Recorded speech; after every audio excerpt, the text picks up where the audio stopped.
ရက်မှာချန်ပီယံရှစ်အသင်းလက်ကစားရမယ် FA ပွဲစဉ်အားလုံးပဲမင်္ဂလာပါခန္ဓာဗတ်ကနေကြိုဆိုလိုက်ပါတယ်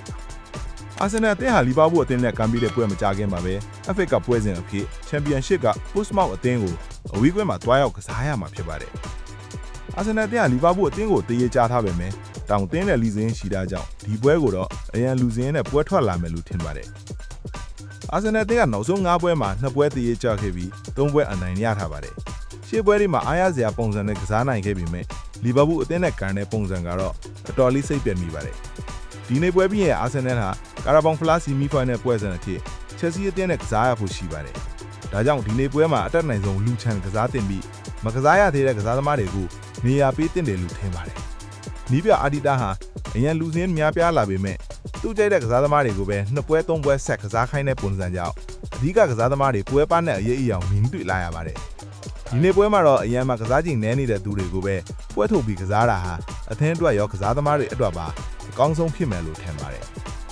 ပို့စပေါက်အသင်းကတော့နောက်ဆုံး5ပွဲမှာ2ပွဲနိုင်2ပွဲတရေတပွဲရှုံးထားပြီးချန်ပီယံရှစ်လိရဲ့တန်းစင်းဆောင်အပေါ်တမတ်အကွာနဲ့ရှိနေပါတယ်ပို့စပေါက်အသင်းကလီ24ပွဲအထိကစားခဲ့တဲ့ပွဲမှာ6ပွဲနိုင်9ပွဲတရေ7ပွဲရှုံးနေထားပါတယ်အသင်းငယ်လေးတွေဖြစ်တာကြောင့်သူတို့ရဲ့အိမ်ကွင်းကိုတွားရောက်ကစားတဲ့အခါမှာအယိုးကြေကြေအရေးခန်းခန်းကစားရလိရှိပါတယ်သူတို့ဟာဖလားရဖို့ဆိုတာထက်အသင်းကြီးတွေကိုသူတို့ထုတ်ခါပေးနိုင်စွမ်းရှိတယ်ဆိုတာပြချင်နေကြတာဖြစ်တဲ့အတွက်အသင်းငယ်လေးဖြစ်လင်းကစားမပေါ်တင်ဘူးလို့ထင်ပါတယ်မင်းညကရှင်ပြန်ကစားခဲ့တဲ့ပွဲစဉ်တွေမှာလည်းအသင်းကြီးတွေကဂိုးပြနဲ့အသင်းငယ်လေးတွေကိုအနိုင်ရခဲ့တဲ့ပွဲစဉ်ရှိသလိုအသင်းငယ်လေးတွေကလက်ရှိချန်ပီယံအသင်းကိုတော့အနိုင်ကစားခဲ့တဲ့ပွဲတွေလည်းရှိပါတယ်အာဆင်နယ်တို့ဒီနေ့ပွဲမှာလွဲချော်နိုင်မဲ့လူစည်းကတော့မော်စကွဲယာနဲ့ဒေါင်းမန်တို့ဖြစ်ပါတယ်နီးပြအာဒီတာကကာလာဖီယိုရီဟာဒီပွဲမှာကစားဖို့အတွက်အញ្ញမ်းစောလွန်းနေသေးတယ်လို့ဆိုခဲ့တာကြောင့်လွဲချော်ဖို့ရှိပါတယ်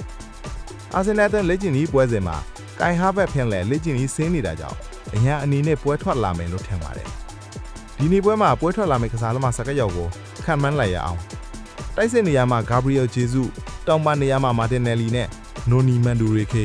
ကွင်းလယ်မှာတော့အဲဇေနော်ဂတ်နဲ့မယ်ရီနိုတို့ဖြစ်နေပြီးနောက်တန်းနေရာမှာလူးစ်ကယ်လီအရင်ပွဲကဟင်ကာဘီတင်ညာရခဲ့တာကြောင့်ဆာလီဘာနဲ့ဂါဘရီယယ်တို့ပဲပါဝင်လာနိုင်ပြီးတင်းမာကိုအနာပေးဖို့တော့ဘောင်းဝိုက်ဖြစ်နေပြီးဂိုးပမားနေရာကိုတော့ကက်ပါအာရီဇာဗလာတို့နဲ့ပွဲထွက်ကစားလာနိုင်ပါတယ်ညီကိုတို့အနေနဲ့ဒီပွဲစဉ်တော့ဘလို့ကစားသမားတွေပွဲထုတ်တယ်လဲဆိုတာဆွေးနွေးပေးခဲ့ကြပါဦးကျွန်တော်ရဲ့ channel လေးကိုလည်း follow and subscribe လုပ်ပေးဖို့မမေ့နဲ့နော်အဆုံးထိကြည့်ရှုပေးခဲ့တဲ့အတွက်အားလုံးကိုကျေးဇူးတင်ပါတယ်